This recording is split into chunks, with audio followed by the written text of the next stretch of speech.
Hello my lovely listeners out there, this ARK representing Arak 9। याद रखिएगा बेटा, लगातार ना कंटिन्यूअस इंपॉर्टेंट सेशंस करा रहा हूं, एक भी मिस मत करना, एग्जाम के लिए बहुत इंपॉर्टेंट है और एकदम इजी फॉर्मेट में किया हुआ है ताकि आप फटाफट देखें और याद के साथ याद भी कर लें। ऑलराइट, चलिए सेकंड क्लास कर रहा हूं मैं इस टाइम, सो अटेंशन पूरी अटेंशन। ऑलराइट, अभी हम लोग पार्ट फर्स्ट पर कर चुके हैं, उम्मीद कर रहा हूं मेरा बच्चा लोग पार्ट फर्स्ट कर चुका है, इसका पार्ट फर्स्ट कर लिया है, तभी मजा आएगा सीखने और समझने में। सुनो ध्यान से, अब बात कर रहे हैं methodology to be followed by the reviewer. Methodology to be followed by the reviewer. ध्यान सुनना, बहुत ध्यान से सुनना, इंपॉर्टेंट चीज है। देखो क्या होता है, मैंने तुमको बताया था पहले ना, ये क्वेश्चनर है, एक क्वेश्चनर जो प्रैक्टिसिंग यूनिट होती है, प्रैक्टिसिंग यूनिट सबको पता है बच्चे से, जो लोग क्लास अटेंड कर रहे हैं उन्हें पता है, ठीक है। प्रैक्टिसिंग यूनिट जो होती है वो क्वेश्चनर देती है किसको, बोर्ड को क्वेश्चनर ही भेजेगा। क्वेश्चनर में क्या होता है, बेसिक इंफॉर्मेशंस होती हैं जो कि प्रैक्टिसिंग यूनिट के बारे में होती हैं, और याद रखिएगा on the basis of that जो यहाँ पर रिव्यूअर है, याद रखिएगा कौन हमारा रिव्यूअर है, ठीक है। रिव्यूअर जो है वो क्या करेगा, एक बेसिक आइडिया ले लेगा और एक प्लानिंग कर लेगा कि उसे रिव्यू कैसे करना है। तो क्वेश्चनर में बेसिक इंफॉर्मेशन आ गया, प्रैक्टिसिंग यूनिट से ले ली किसने, बोर्ड के पास आ गया, बोर्ड ने बता दिया किसको, रिव्यूअर ने on the basis of that अपनी प्लानिंग प्रिपेयर करेगा फॉर रिव्यू। अब देखना इसके लिए क्या होता है, दो बातें होती हैं, एक होता है ऑफ साइट रिव्यू और एक होता है on site review. Of site में क्या होता है, जब क्वेश्चनर में दी गई इंफॉर्मेशंस किसके पास आती है, रिव्यूअर के पास। कैसे आएगी, जो प्रैक्टिसिंग यूनिट ने क्वेश्चनर में अपनी कुछ बेसिक इंफॉर्मेशंस, जैसे बेसिक इंफॉर्मेशन में क्या होगा भाई, उसके कितने स्टाफ है, ठीक है, याद रखना ऑब्जेक्टिव फॉर्म में होता है ये, ठीक है। और जनरली हम यहाँ पर उसके बेसिक इंफॉर्मेशन कलेक्ट कर रहे होते हैं, किसका, प्रैक्टिसिंग यूनिट का। बाबा बोल रहा हूँ, याद रखना भाई, ये सो वो क्वेश्चनर आया, अब उस क्वेश्चनर को देख के एक बेसिक आइडिया मिल जाएगा किसको, रिव्यूअर को। तो ये उसके लिए उसको विजिट नहीं करना ऑफिस में, इसलिए हम बोल रहे हैं of site review. It contemplates studying, देखना, studying the information given by PU in questionnaire, ठीक है, based on the same make its own observation about possible areas where improvement is possible and to note other aspects to be discussed in personal interview with practicing unit। Sir मैं कैसे याद करूंगी या याद करूंगा, simple सा याद है, ऑफ साइट रिव्यू के अंदर हमें ये याद रखना होगा कि वो क्या कर रहा है, रिव्यूअर स्टडी कर रहा है क्या, basic information of practicing unit which is given under questionnaire, इतना तो याद रहेगा। And on the basis of that वो क्या फाइंड आउट करेगा कि उसकी ऑब्जर्वेशन करेगी कि कहां उसको रिकमेंड करेगा, अंडर इन विच एरिया। जैसे मान लीजिएगा, एज्यूम करो एक बार के लिए, जो प्रैक्टिसिंग यूनिट ने अटेस्टेशन सर्विसेज दिया था, उस अटेस्टेशन सर्विस के अंदर उसको लगता है कि उसे डॉक्यूमेंट्स भी प्रॉपर्ली कंसीडर करने चाहिए, उनकी जेरोक्स कॉपी भी उन्हें कंसीडर करनी चाहिए, प्रॉपर्ली क्रॉस वेरीफाई करना चाहिए। जो भी उसको लगता है कि इस पर्टिकुलर एरिया पर उसने यहाँ इंप्रूवमेंट्स की जरूरत है, जहां उसको लगता है ये defects in service, deficiency in service है, ठीक है। सो क्या याद रखना है हमको इसमें, पहली लाइन खास तौर से, क्या ऑफ साइट रिव्यू के अंदर वो क्या करेगा, जो भी इंफॉर्मेशन उसको मिली कहां से, PU से, in questionnaire, on the basis of that his make his own observation about his possible area where the improvement is possible and note, और उस बात को नोट कर लेगा ताकि ना वो जब भी उसकी मीटिंग होगी, मीटिंग क्या होगी, ऑन साइट रिव्यू पर। ऑफ साइट रिव्यू में जो भी इंफॉर्मेशन क्वेश्चनरी में आया है उसके बेसिस पर वो ऑब्जर्वेशन करेगा और अपना एक नोट बना लेता है, नोट अलग से बना लेगा कि हाँ इस पर्टिकुलर एरिया पर, एरिया का मतलब यहाँ पर क्या है कि पर्टिकुलर मान लीजिएगा कोई असिस्टेंट सर्विस को लेकर है, इंफ्रा फैसिलिटी को लेकर है, नंबर ऑफ ट्रेनीज को लेकर है, ठीक है, रिपोर्टिंग को लेकर है, डॉक्यूमेंट्स मेंटेन करने को लेकर है, जो भी रिक्वायरमेंट्स उसको लगता है कि यहाँ इंप्रूवमेंट्स होना चाहिए उसको अपनी नोट कर लेगा। अब जब वो ऑन साइट पे जाएगा तो वहां पे क्या होगी, उसकी मीटिंग होगी with the practising unit personnels. मतलब प्रैक्टिसिंग यूनिट में कौन हो सकता है, डेजिग्नेटेड पार्टनर साथ मीटिंग हो सकता है अगर पार्टनरशिप फॉर्म होगी तो, कोई इंडिविजुअल है तो इंडिविजुअल साथ में हो सकता है, कोई पर्टिकुलर पार्टनरशिप फॉर्म है तो पार्टनर्स के साथ होगा, LLP होगा तो डेजिग्नेटेड पार्टनर से, याद आ रहा होगा तुम लोगों को, पार्टनरशिप फॉर्म है तो पार्टनर के साथ में हो सकता है, इंडिविजुअल प्रैक्टिसर है तो इंडिविजुअल प्रैक्टिसर साथ में वो मीटिंग करेगा और कहेगा कि आपको इन पर्टिकुलर चीजों पर ध्यान ज्यादा रखना चाहिए। सो वो कहां डिस्कस होगा, ऑन साइट रिव्यू पर। ऑफ साइट रिव्यू में तो आपके पास क्वेश्चंस आया है, तो वो इंफॉर्मेशन आई है in the form of questionnaire, याद रहेगा। अब ऑन साइट रिव्यू करने चलते हैं। कहता है verification of information given by the PU, किस में आई थी उसके पास, क्वेश्चनरी के अंदर, तो ये बेसिक इंफॉर्मेशन पहले दे दी थी उसने। फिर कहता है test check in respect of attestation assignments handled by the PU. जैसे अटेस्टेशन असाइनमेंट्स क्या होंगे, याद करवाए थे, जैसे एनुअल रिटर्न को लेकर है, सेकंड ऑडिट रिपोर्ट को लेकर है, या audit report under regulation 40 sub regulation 9 of LODR है, ऐसा बहुत सारा इंटरनल डिपॉजिटरी को लेकर है, उनके अगर डिपॉजिट पार्टिसिपेंट्स को ऑडिट कर रहा है उसको लेकर है। किसी को लगता हो कि कहाँ पढ़ाया था, तो मेरे भाई थोड़ी मेहनत कर, मॉड्यूल में जाओ और अपने मॉड्यूल में जाकर ऊपर जाओ। देखो इससे पहले वाले क्लास में फटाफट करवा दिया अच्छे से, देखो नोट कर लेना। देखो पेज नंबर भी बता दूं, 397 एक और रीड कर लेना।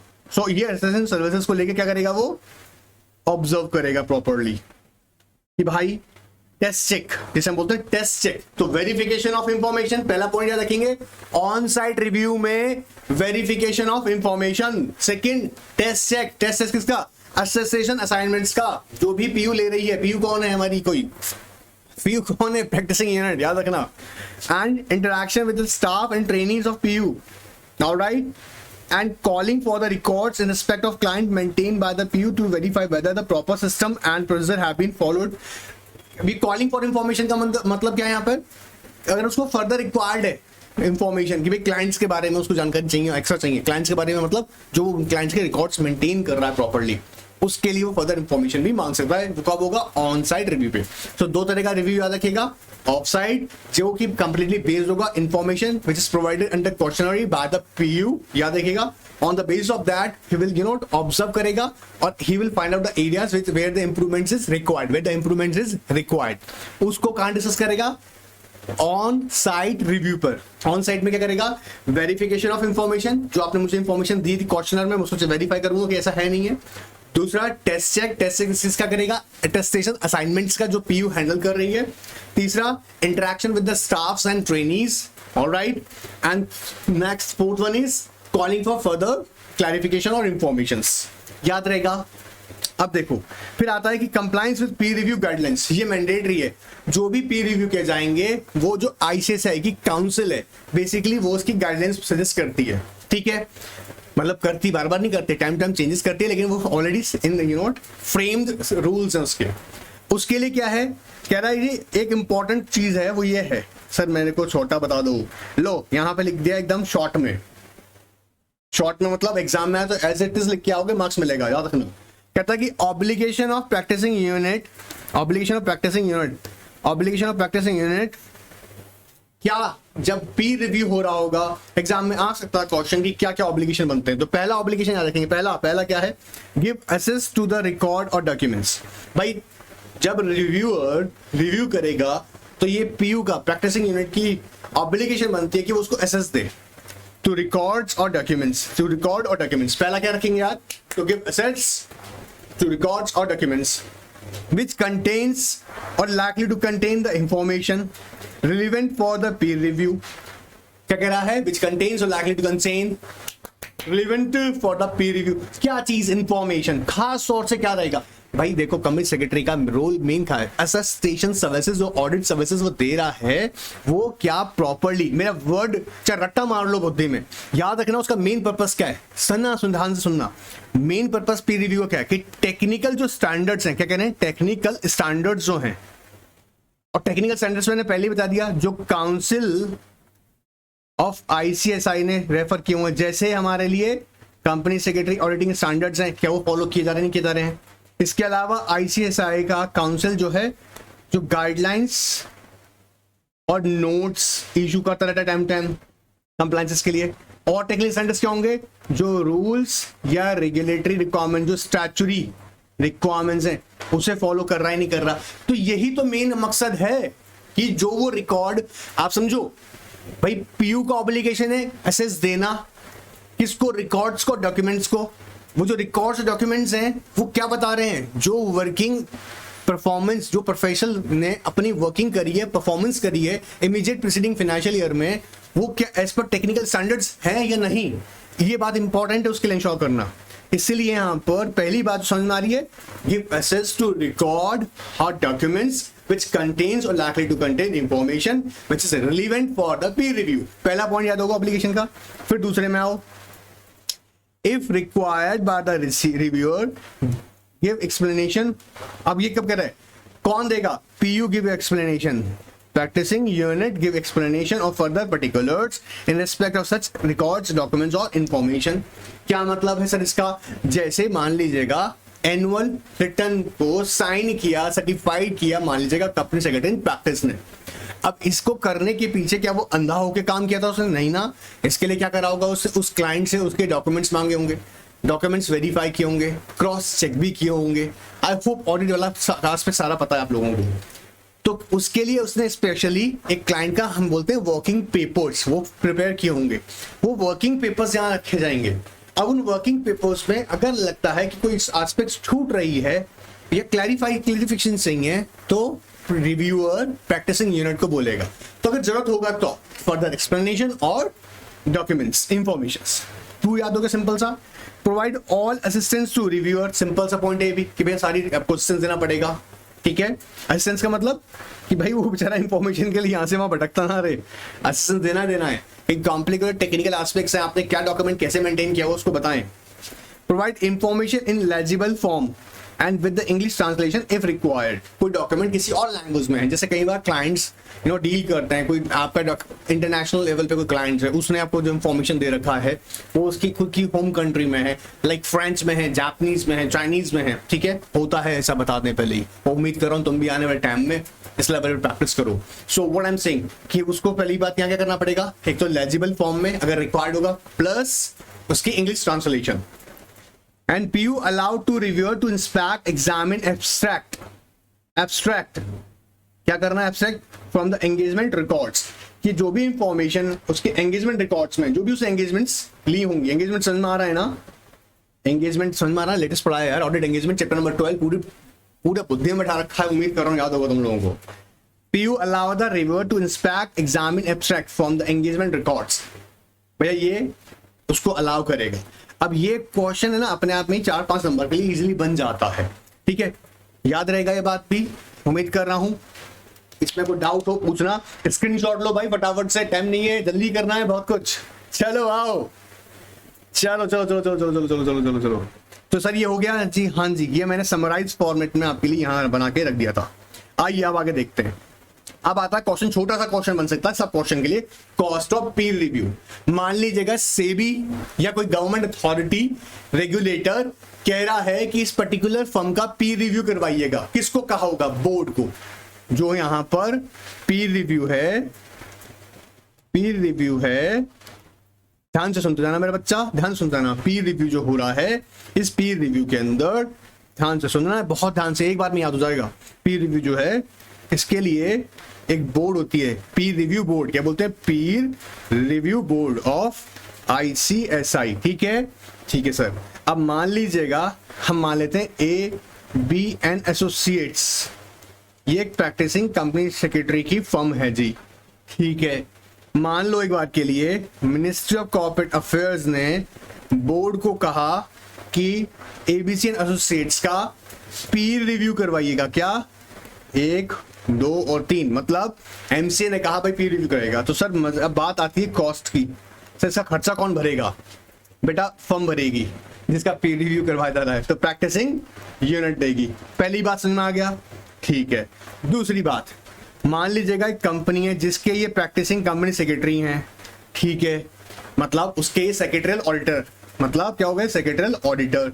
अब कंपनी चाहती है कि उनके सेक्रेटरियल ऑडिटर का क्या हो, पीर रिव्यू हो, उनके सेक्रेटरियल ऑडिटर का क्या हो, पीर रिव्यू हो। उसके लिए वो रिक्वेस्ट करेंगे किसको, पीर रिव्यू बोर्ड ऑफ ICSI। इस केस में कंपनी उसका कॉस्ट बियर करेगा, याद रहेगा। ऑलराइट सर, मान लीजिएगा इस प्रैक्टिसिंग कंपनी सेक्रेटरी की जो फर्म प्रैक्टिसिंग यहाँ पे जो हमने एग्जांपल में ली है ABN एसोसिएट्स, इसकी डिफरेंट ब्रांचेस हैं, अलग अलग ब्रांचेस हैं। एज्यूम कर लेते हैं दिल्ली में ब्रांचेस है, जयपुर में ब्रांच है, मुंबई में ब्रांच है। तो वैसे तो जब पीर रिव्यू होगा इन सारी ब्रांचेस को मिला के किया जाएगा, एक ही माना जाएगा, अलग अलग नहीं करा जाएगा, ठीक है। लेकिन क्योंकि अभी अलग अलग ब्रांचेस हैं, सो फॉर कॉस्ट पर्पस सबको हम लोग सेपरेट ट्रीट करेंगे। फॉर द कॉस्ट पर्पस मतलब जो उसका खर्चा आएगा, हाँ जी। अब ध्यान से सुनना, जैसे एक और एग्जांपल समझो। अब जैसे छोटी छोटी बात समझाते हैं, देखो जैसे मान लीजिएगा जो रिव्यूअर है वो विजिट करेगा, आएगा जाएगा, किसी और सिटी से आ रहा है जा रहा है, तो भाई आपने सुना है ना ट्रैवलिंग अलाउंस, डिनर अलाउंस, ये अलाउंसेस उस प्रैक्टिसिंग यूनिट को देने होंगे, मैंडेटरी है भाई, इन द फॉर्म ऑफ कॉस्ट। किसको? रिव्यूअर को। याद रहेगा, सिंपल एकदम है। तो रिव्यूअर को चिंता नहीं कर रहा है, रिव्यूअर का फीस पक्का है, मिलना ही मिलना है। आओ फटाफट आ जाओ, इतनी सी बात सिखानी थी। कॉस्ट में देखो ध्यान से बस एक बार, और एक बार पढ़ते याद हो जाएगा ये। Cost of peer reviewer for the reviewer and his qualified instance is decided by the board from time to time, shall be borne by the practicing unit. कौन डिसाइड करेगा fees? Board of peer review board decide करेगा, ठीक है sir, याद रहेगा। In case reviewer has to conduct a second review, the same rate would be apply second review also. मतलब एक बार board ने डिसाइड करे था, मान लीजिए जो भी फीस थी 1 लाख रुपए, अज्यूम कर रहे हैं एक बार के लिए ना, ठीक है। I am not going to disclose कितना डिसाइड करेंगे, बट बता रहे हैं एग्जाम के डिपेंड्स ऑन कई सारे फैक्टर्स होते हैं, ठीक है। सो अज्यूम कर लीजिए एक बार के लिए उस पीर रिव्यू करने का 50,000 रुपीज फिक्स हुआ, जो कि बोर्ड ने डिसाइड किया। अब उसी फर्म का वापस से पीर रिव्यू किया जा रहा है, सेकंड टाइम हो रहा है, तो उसका फिक्स जो पहले डिसाइड किया गया था वही रहेगा, ठीक है। Now, each of the branch or office under review would be considered a separate unit for the purpose of payment of review. All right, sir. If company conduct करा रहा है तो उसका कॉस्ट भी कौन भरेगा रे? कंपनी अपने सेक्रेटरी ऑडिटर का पीर रिव्यू करवा रहा है तो वो भी करेगा। लेकिन अगर काउंसिल है, गवर्नमेंट है, रेगुलेटरी बॉडीज हैं, ये रिक्वेस्ट करती हैं बोर्ड को पीर रिव्यू कराने के लिए, तो प्रैक्टिस यूनिट जो है, प्रैक्टिस यूनिट क्या करेगी? प्रैक्टिस यूनिट कॉस्ट बेयर करेगा रे, याद रहेगा। Cost of peer review shall be paid by the practice unit within 30 days of the receipt of the invoice from the peer reviewer. जैसे ही उसको वर्क कंप्लीट हो गया, इनवॉइस जनरेट कर दिया पीर रिव्यूअर ने, उस इनवॉइस जनरेट होने के 30 दिन के अंदर अंदर भैया प्रैक्टिस यूनिट तुमको पैसा देना है कॉस्ट का, ठीक है। प्योरिसिटी का है तो यूजुअली इसके लिए 5 ईयर तक वैलिड रहता है। एक बार पीर रिव्यू करा दिया, उसका सर्टिफिकेट मिल गया, ये 5 ईयर तक वैलिड रहता है, ठीक है। लेकिन कोई अगर नई फर्म बनी है तो सपोज कीजिएगा उसको भी 2 साल हुए हैं, तो उसके 2 साल हो जाने का मतलब उसको वो जो सर्टिफिकेट मिलेगा 2 साल के लिए ही वैलिड रहेगा। सर क्या कहना चाहते हैं? देखो, in case the PU is reviewed within 2 years of its incorporation, the validity of peer review certificate shall be 2 year. अभी बने ही 2 साल हुए हैं तो वो वैलिडिटी भी 2 साल रहेगा, याद रहेगा। सर अगर 3 साल होते तो अगेन वो फिर बढ़ाता पीरियड 5 चला जाता। यहाँ पे स्पेसिफिकली बोला गया in case practice unit is reviewed within 2 years of its incorporation, validity peer review certificate will be 2 years, मतलब 2 साल बाद फिर करवाना मैंडेटरी हो गया, याद रहेगा। 5 साल के लिए वैलिड रहना है नॉर्मली केसेस में। अगर 2 साल ही हुआ अभी इनकॉर्पोरेशन को तो 2 साल तक वो वैलिड रहेगा, क्योंकि आपका अभी बना फर्म को 2 साल ही हुए हैं, तो आपने उसका रिव्यू करवा लिया और वो 2 साल वैलिड रहेगा। सर्टिफिकेट जो आपको बोर्ड देती है, याद रखना।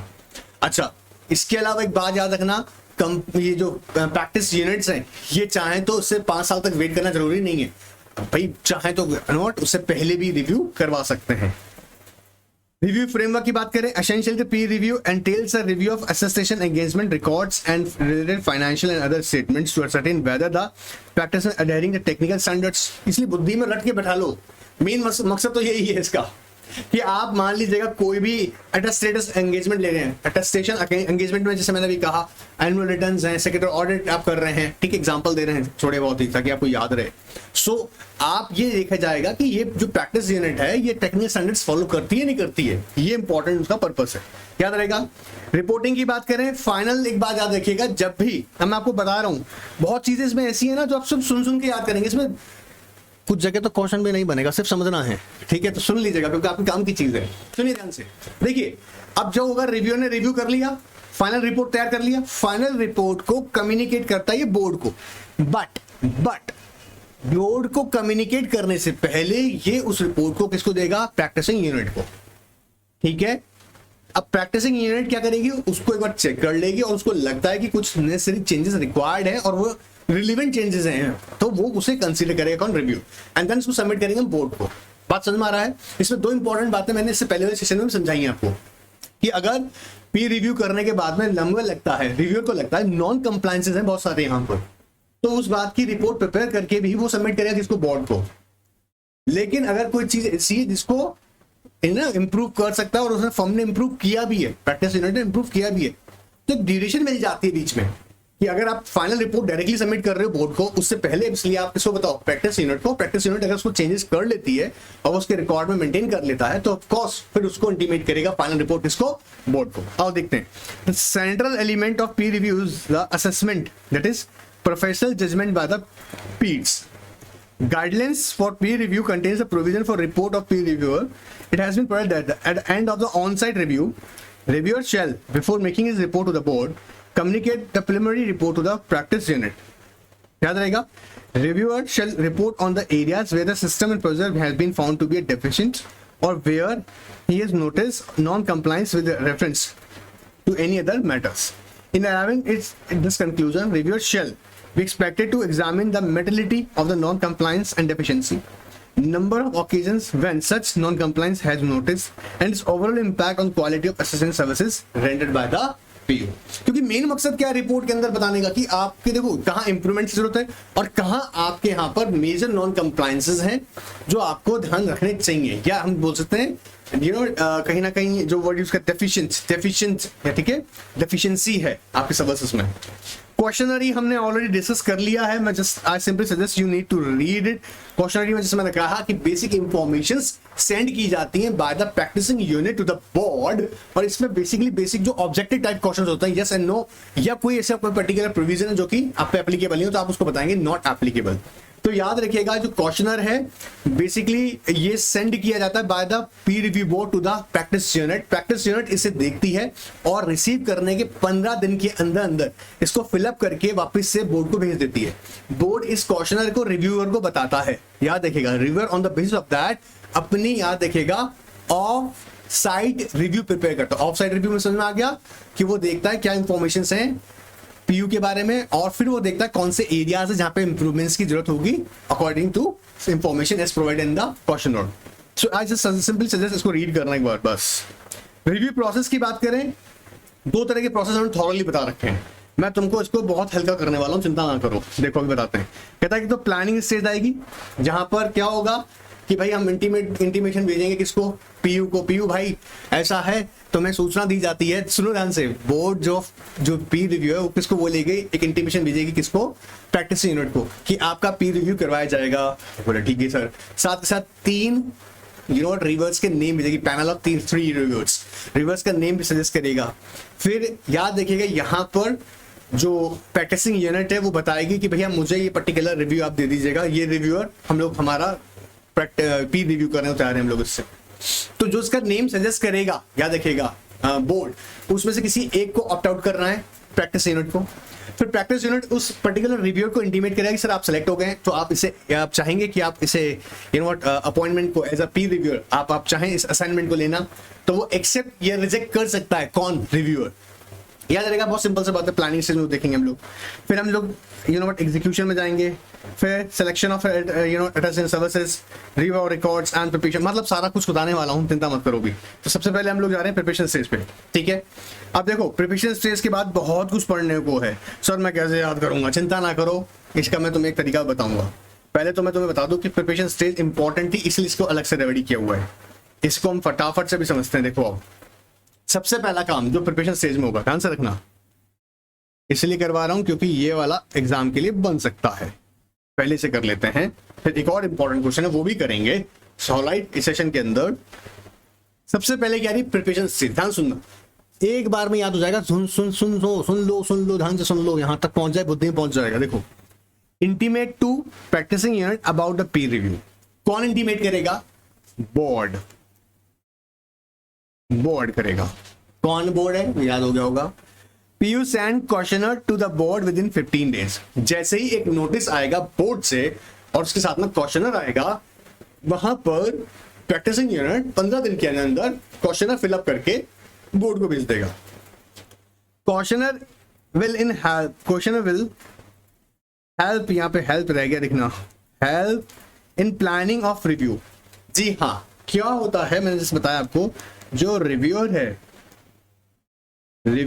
कौन, रिव्यूअर ना on the basis of information एक प्लानिंग रेडी करेगा कि उसे कैसे रिव्यू करना है। तो वो इंफॉर्मेशन कहाँ मिलेगी उसको? क्वेश्चनर के अंदर। PU will enclose full details of attestation services। अब जैसे फिर समझ लेना, वापस बोल रहा हूं कि मान लो एनुअल रिटर्न साइनिंग का है, सेक्रेटरी ऑडिट का है, या डिपॉजिटरी पार्टिसिपेंट्स के ऑडिट कर रहा है। ऐसे बहुत सारे असाइनमेंट्स है अटेस्टेशन का बहुत सारा असाइनमेंट्स है, तुम देखना जरूर है भाई, तुमको ऑलरेडी बता दिया है। पेज नंबर बता दे 397, इसी चैप्टर में पढ़ रहे हैं। ये उनको बता रहा हूँ जो सोई जगते हैं ना, अचानक से उनके लिए कह रहे हैं, ठीक है। सो ये देखेगा कि भाई पीर रिव्यू होते वक्त क्या ध्यान रखा जाएगा कि जो प्रैक्टिसिंग यूनिट है कौन कौन सी अटेस्टेशन सर्विसेज देती है, उसका फुल डिटेल हमको बताओ भाई, याद रहेगा। तो पहली बात, तो पहला स्टेप क्लियर एकदम कि बोर्ड ने इंटीमेट किया प्रैक्टिसिंग यूनिट को तुम्हारा रिव्यू होना भाई, तुमको क्वेश्चनर सेंड करना विद इन 15 डेज, और जो क्वेश्चनर है वो हेल्प करेगा इन planning of review. Alright sir, और इसमें जरूरी है कि जो प्रैक्टिसिंग यूनिट है वो डिस्क्लोज करे सारे अपने अटेस्टेशन सर्विसेज, ठीक है सर। फिर क्या होगा? अब क्या करेगा? बोर्ड सजेस्ट करेगा 3 names of reviewer to PU and PU give name of the anyone receiver reviewer sorry within 15 days, याद रहेगा। Then PU may request to board to suggest a reviewer from another state or region। हाँ, ये भी हो सकता है कि भैया आप सजेस्ट कर सकते हैं कि सर मुझे अपने लोकल रीजन का नहीं चाहिए, आप किसी और रीजन का मुझे नेम सजेस्ट कर दीजिएगा, मैं उनसे पी रिव्यू करवाना चाहूंगा। तो बोर्ड उसको सजेस्ट कर सकता है, लेकिन इसका जो भी खर्चा होगा ना यहाँ पे, जो ये याद रखना TADA भैया भरने पड़ेंगे तुमको, मंगा लो, हमें कोई दिक्कत नहीं, किसी और स्टेट से बुला लो। Now board will send assignment letter to the selected reviewer। अब रिव्यूअर का मर्जी है यहाँ पर वो एक्सेप्ट करे इसको भाई, एक्सेप्ट करना चाहिए या फिर रिजेक्ट करना चाहिए, उसका मर्जी है, याद रखिएगा, सिंपल एकदम, विदाउट। अब ये ना, ये पूरा कॉन्सेप्ट किसमें था हमारा? प्रिपरेशन के अंदर।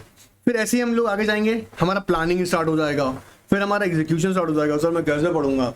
ये देखो तुमको बताऊं, सुनो, again I am telling, simple एक अप्रोच रखो, वो ये चाहो तो पेज नंबर 407 पर ही ये पूरा प्रोसेस वापस दे रखा है समराइज फॉर्म में। मैं सिर्फ चाहूंगा कि आप सिर्फ से रीड कर लें, जैसे प्लानिंग में आते हैं, देखो रीड कर लें, एक बार रीड कर लें ताकि नॉलेज हो जाए ना। आप भी तो अपना स्टार्ट करोगे भाई फॉर्म, तो आपको नॉलेज हो जाए। आओ, on the acceptance of the peer review by the selected reviewer, the PU will notify the reviewer may also review the PU to provide any other information the reviewer consider necessary to facilitate the selection of a sample attestation services engagement and representative practice of the unit's client portfolio for review। sample of attestation service engagement। अब sample का मतलब क्या है भाई? Attestation services की मतलब basic information, आप questionnaire में थोड़ा डिटेल बता दोगे, बट हाँ अब ये बताएंगे कि आप जनरली इंफॉर्मेशन मतलब वो अटेस्टेशन सर्विसेज देते हैं। जैसा भी फिर बोल रहा हूँ, समझो, आप जब अटेस्टेशन सर्विसेज देते हैं उसका सैंपल आपके सामने रिव्यू के सामने होना चाहिए। ऑलराइट, कहता है from the complete attestation services client list initial sample will be selected. सारे थोड़ी ना करे जाएंगे, देखे जाएंगे। जैसे मान लीजिएगा through out the immediate preceding financial year PU ने, प्रैक्टिसिंग यूनिट ने 10 ऐसे उसके टॉप क्लाइंट्स थे, ठीक है, उसको सिलेक्ट कर लिया। अब वो देखा जाएगा कि इनको attestation services proper technical standards को फॉलो करके दी गई नहीं गई है, तो सैंपल यहाँ पर टॉप 10 ऐसे क्लाइंट्स को सेलेक्ट कर लिया उन्होंने। Practice unit will be notified of the selection of in writing about 2 weeks in advance requesting the relevant records of the selected attestation services clients to be maintained available for review and at the stage of execution initial sample may be reduced to smaller actual, of course जो शुरुआत में आप ढेर इकट्ठा करते हो sample का ना, देन उसमें से सिलेक्ट कर लेते हो। ऑलराइट, फिर कंफर्मेशन ऑफ विजिट करेगा, जैसे हमने कहा ऑन साइट विजिट होगी, उसके अंदर स्टाफ है कंपनी जो आपके PU उसके स्टाफ से उनको डिस्कस करेगा। Now will be set for in on set for मतलब एडवांस में डिसाइड कर लेंगे। Set for the on-site review of the carried out, flexibility will be permitted to ensure that the practice unit are not inconvenienced at the especially busy periods।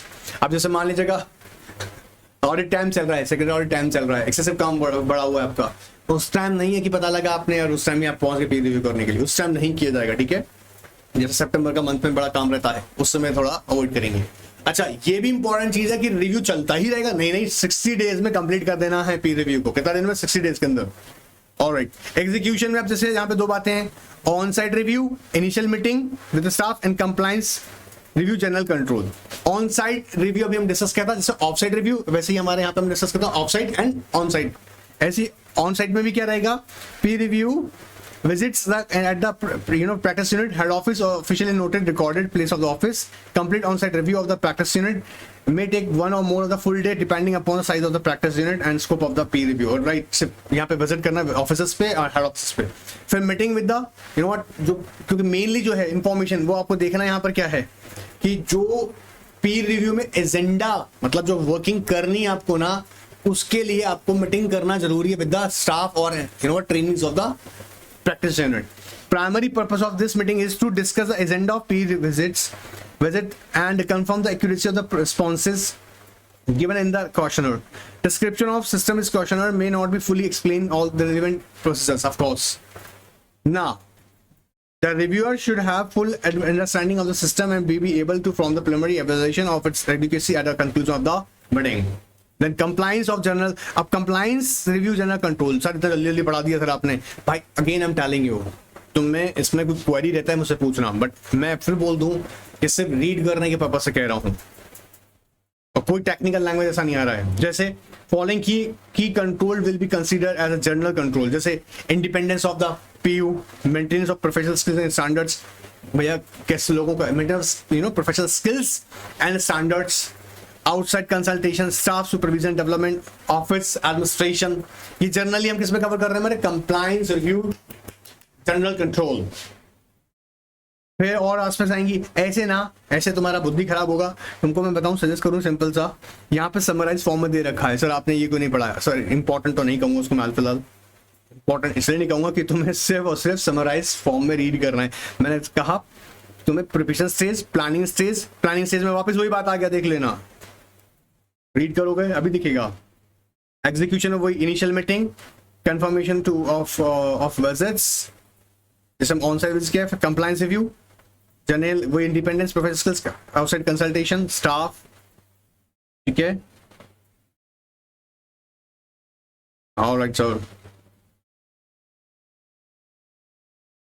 अब ये एक छोटा सा question ये पॉइंट बन जाता है, इंपॉर्टेंट है। Review of records, review records दो तरह से, कंप्लायंस मैंने बताया ना, कंप्लायंस अप्रोच और सब्सटेंटिव अप्रोच। कंप्लायंस अप्रोच का मतलब जब रिव्यूअर को लगता है कि proper internal control system company वो पीयू के अंदर मतलब प्रैक्टिसिंग यूनिट में एस्टैब्लिश्ड है, तो कंप्लायंस अप्रोच लेके चलता है। लेकिन जब उसको भरोसा नहीं होता है प्रैक्टिसिंग यूनिट के प्रोसीजर और प्रैक्टिसेस पर, तो फिर वो सब्सटेंटिव अप्रोच लेके चलता है, जहां पे वो डिटेल में सब चीजों को एग्जामिन करता है। सिंपल सी बात रखना यहाँ पर, कह रहा compliance approach and substantive approach. हम बात करेंगे रिव्यू ऑफ रिकॉर्ड्स में। कह रहा to assess whether, compliance approach में क्या होगा, to assess the whether proper control procedure have been established by the PU to ensure that असेसिएशन and audit services are being performed in accordance with the technical standards. और substantive कब लगेगा, जब उसको लगता है कि कहीं ना कहीं टेक्निकल स्टैंडर्ड साथ में फॉलो नहीं कर रहा है, तो वो थॉरोली हर चीजों को ऑब्जर्व करेगा। देखो, substantive approach will be employed if reviewer chooses not to place reliance मतलब उसे भरोसा नहीं है कहीं ना कहीं on the PU specific control on attention engagement, or if opinion that the standard of compliance is not satisfactory, मतलब technical जो स्टैंडर्ड से उसको पर्टिकुलरली कहीं ना कहीं पीयू फॉलो नहीं कर रहा, तो वो थॉरोली वो उसको एग्जामिन करेगा।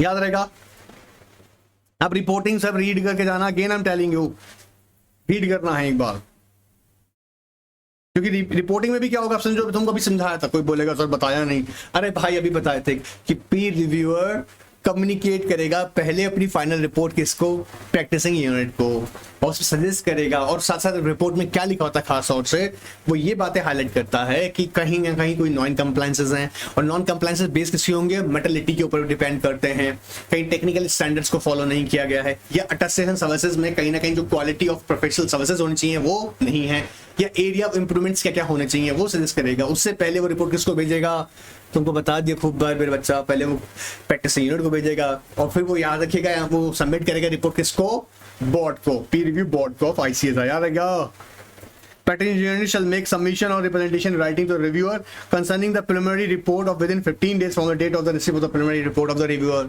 Reviewer से रिपोर्ट आया, जब प्रैक्टिस यूनिट उसको रिप्रेजेंटेशन देगा अपना, फिर किसको जाएगा, final report of reviewer board को भेजा जाएगा। अब तुम यहां पर आ जाओ, एक और तुम्हें मैं मजेदार चीज सिखा दूं। Office system and procedures, office system and procedure याद रखना, पहले दो बात सिखा रहे हैं, पहले इंपॉर्टेंट जो है यहाँ पे, और दो टॉपिक मैं बता दूं यहाँ पर, एक तो ये भी इंपॉर्टेंट है, एक ये इंपॉर्टेंट है, ठीक है, दो चीजें बड़ी इंपॉर्टेंट है।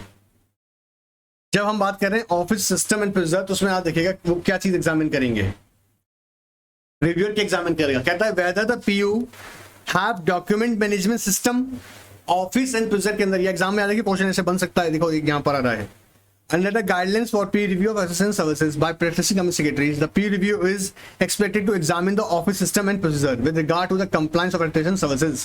Discuss, comment, ऐसा क्वेश्चन आ सकता है ये वाला, ठीक है। तो जब हम ऑफिस सिस्टम एंड प्रोसीजर में देखेंगे, क्या देखेंगे कि भैया क्या पीयू जो है, प्रैक्टिसिंग यूनिट जो है, क्या उसके पास में डॉक्यूमेंट मैनेजमेंट सिस्टम प्रॉपर्ली है नहीं है। डॉक्यूमेंट मैनेजमेंट सिस्टम में क्या क्या बातें आती हैं, ध्यान से देखो कि भैया प्रॉपर फाइल सिस्टम है, कौन कौन सी परमानेंट फाइल है उसे मेंटेन कर रखी है, करंट फाइल्स है वो प्रॉपर मेंटेन करी है, प्लस रिकॉर्ड ऑफ स्टोरेज हर एक तरीके से उसे मेंटेन किया हुआ हो, सेपरेट जनरल फाइल्स बनाई हुई हो, जनरल फाइल्स बनाई हो, साथ साथ में इलेक्ट्रॉनिकली सजेस्ट किया तो इलेक्ट्रॉनिकली उसे मेंटेन किया हो, प्लस जो सॉफ्टवेयर यूज कर रहा हो टाइमली अपडेटेड हो, ठीक है। रिट्राइवल ऑफ सिस्टम, कोई अगर फाइल मिस हो जाए या एरर हो जाए या किसी भी तरीके से मान लीजिए करप्ट हो जाए वो फाइल, तो उस फाइल को वापस से रीजनरेट कर सके, ये सिस्टम में है नहीं उसके पास में।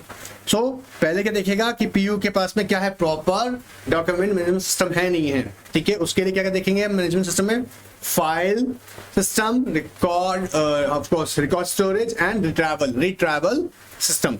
फिर whether the allocation of attestation assignments to the trainees as per their capabilities, मतलब ऐसा नहीं होना चाहिए ना कि उसका कैजुअल बिहेवियर हो, जो भी अटेस्टेशन का असाइनमेंट्स है वो उन ट्रेनीज को दे रहा है जो कैपेबल नहीं है उसको हैंडल करने के लिए अभी, ठीक है। सेक्रेटरी ऑडिट करवा दिया, बेचारा अभी नया को ट्रेनी आया उसको पकड़ा दिया असाइनमेंट्स, तो कैजुअल बिहेवियर हो जाएगा। तो ये देखिएगा जो ट्रेनी कैपेबल है उसी को अटेस्टेशन असाइनमेंट्स एलोकेट किए जाए। ये कौन देख रहा है, ऑफिस सिस्टम एंड प्रोसीजर के अंदर। अब देखो ये मैंने कहा कुछ इंपॉर्टेंट पॉइंट्स हैं, कहता ट्रेनिंग प्रोग्राम कहाँ गया रे, proper training and capacity development of apprentice trainee and other staff in the office of the practice unit is very essential to maintain the quality of assistant services as it may become difficult for the practice unit to attend every attestation service. Most practice unit generally rely on the trainees for execution of the attestation services. In this context a peer review में examine whether, ध्यान से रखना important question है, apprentice trainee are maintaining a training diary to record the work done every day. Diary is being examined by the proprietor partner qualified assistant for practice unit. तो क्या देखा जाएगा, जो यहाँ पर अप्रेंटिस ट्रेनी है क्या वो एक प्रॉपर ट्रेनिंग डायरी मेंटेन कर रहा है। ट्रेनिंग डायरी का मतलब जो भी वो असाइनमेंट्स कर रहा है, अटेस्टेशन असाइनमेंट्स कर रहा है, उसको वो रिकॉर्ड करे, लिखे, और उस डायरी को जो भी वहाँ का जो सीनियर है, जो भी यहाँ पे अगर हम बोले सीनियर मतलब कोई प्रोप्राइटर है, पार्टनर है या क्वालिफाइड असिस्टेंट है, जो क्वालिफाइड असिस्टेंट है वो इसको प्रॉपरली एग्जामिन करे। तो पहले का कहा, ये देखा जाएगा क्या उस पीयू के ट्रेनीज अपनी ट्रेनिंग डायरी मेंटेन करते हैं and then maintain the record of all association assignments which is being done by them. ठीक है सर। वेदर एनी स्टाफ, अरे क्या नाटक है, हटो।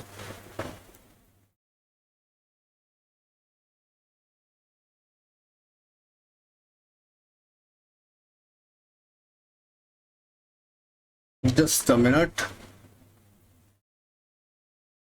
देखो ठीक है, पहले में क्लियर है एकदम, मेंटेन ट्रेनिंग डायरी। दूसरा आता है whether any staff induction process is in place. Staff induction, जब भी कोई नया यू नो व्हाट पर्सनल या ट्रेनिंग ऑफ कोर्स ज्वाइन करते हैं तो उनको फैमिलियर किया जाता है with the all important aspects of the practice unit. तो क्या इंडक्शन प्रोग्राम प्रॉपर है नहीं है।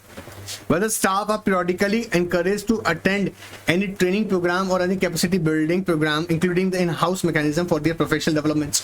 जैसे अगर कोई ट्रेनिंग प्रोग्राम किए जा रहे हैं, ट्रेनिंग प्रोग्राम किस पे, जैसे नए लॉज आए उनके लिए क्या क्या इंपॉर्टेंट चीजें वो देखनी चाहिए हमको, अटेस्टेशन के टाइम पे किन बातों को ध्यान रखना चाहिए, किस कंट्री में किस तरह की प्रैक्टिसेस की जा रही हैं, कैसे वर्क को और भी ज्यादा इफेक्टिव और बेटर तरीके से परफॉर्म किया जाए।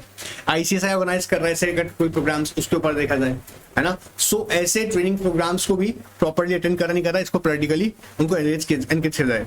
ऐसा किया जा होना चाहिए, मतलब ये हम लोग क्या देख रहा है रिव्यूअर, ऐसा हो रहा है नहीं हो रहा है, ठीक है। Now, whether the office of the practice unit is equipped with the library or reference material relating to the professional services, ये बहुत जरूरी है, इसलिए तुमको कहते हैं पढ़ा करो। अब खैर तुम जाओगे ट्रेनिंग में और जो ट्रेनिंग में वो सब समझते होंगे इन चीजों को।